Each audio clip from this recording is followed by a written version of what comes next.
Welcome to the Beau Show, the home of faith, family, and freedom.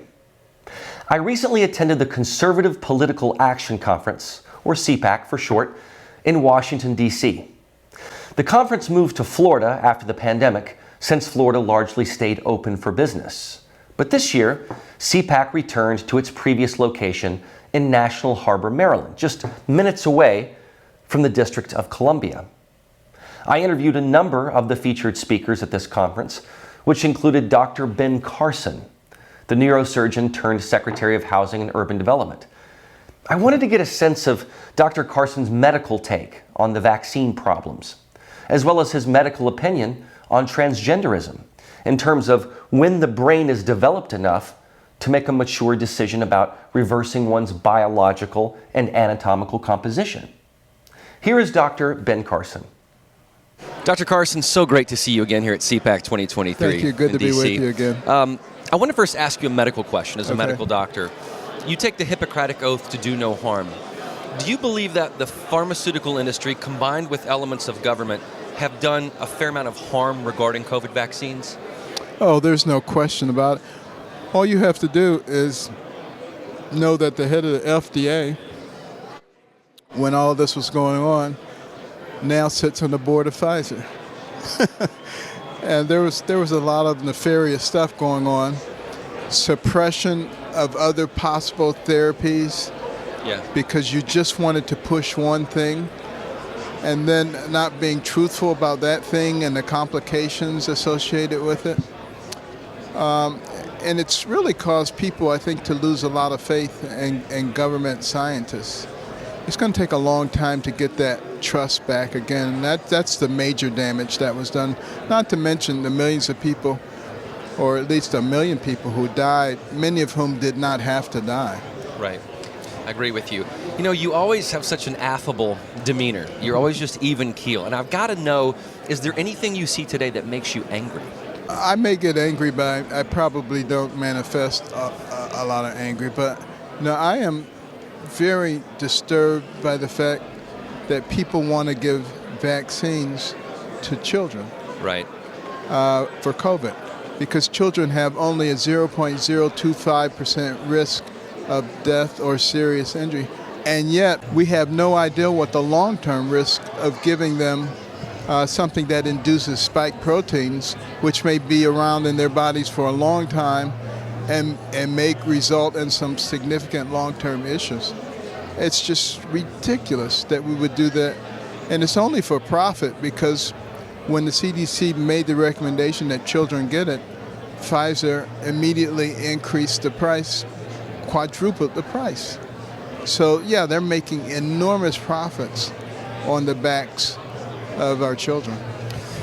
Dr. Carson, when Bill's safety, Damar Hamlin, collapsed, we saw, I think, a demonstration of faith that I have never seen before, at least in my lifetime that I can remember, especially when Dan Orlov prayed on air. I'm sure you remember that. What was your feeling, and did you have hope that despite attempts to make this society so secular, that God spoke to us in that moment?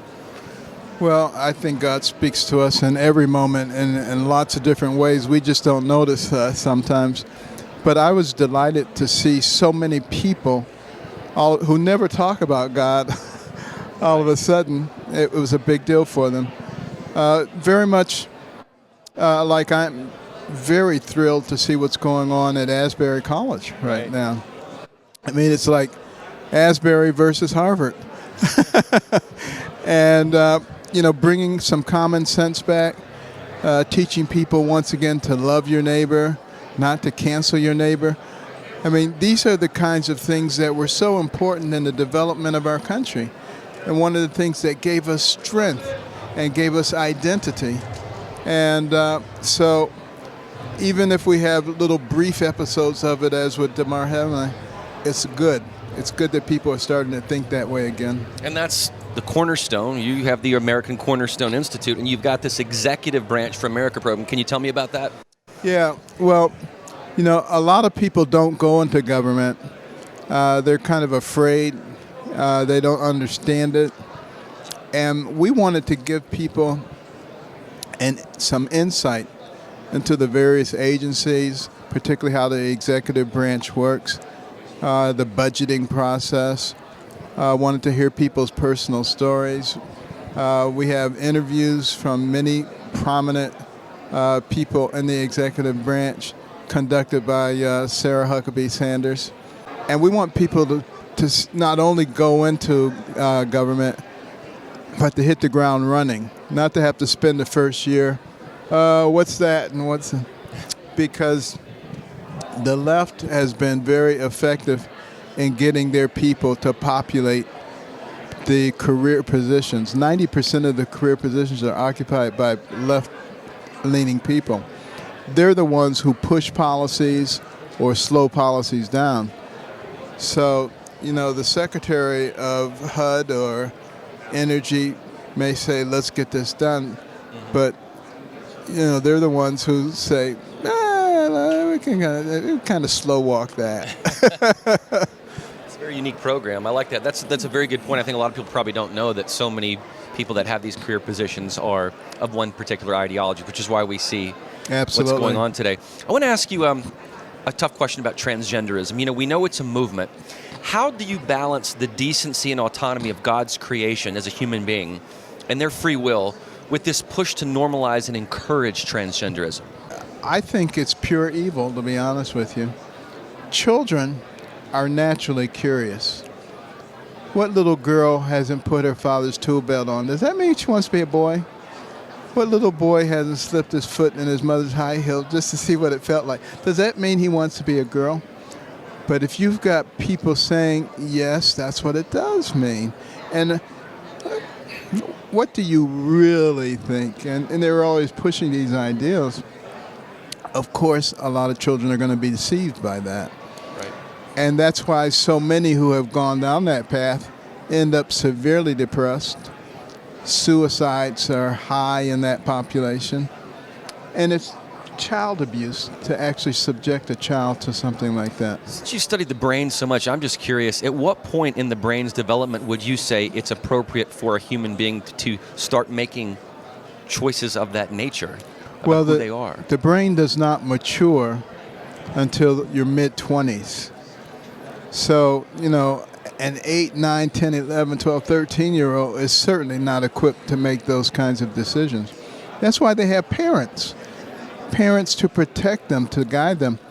And then you have these people who come in and psych out the parents, saying, do you want to really have a child who's unhappy and grows? And they psych the parents out.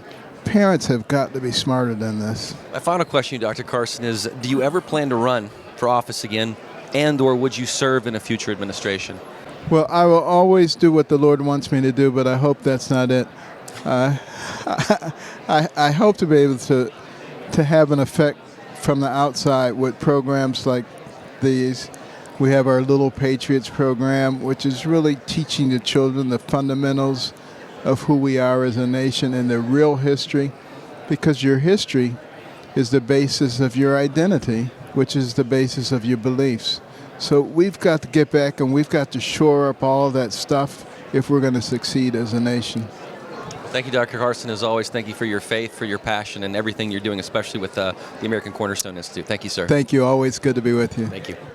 From one generational leader to another, I also spoke with Riley Gaines Barker, a recent graduate of the University of Kentucky, where she was a competitive NCAA swimmer.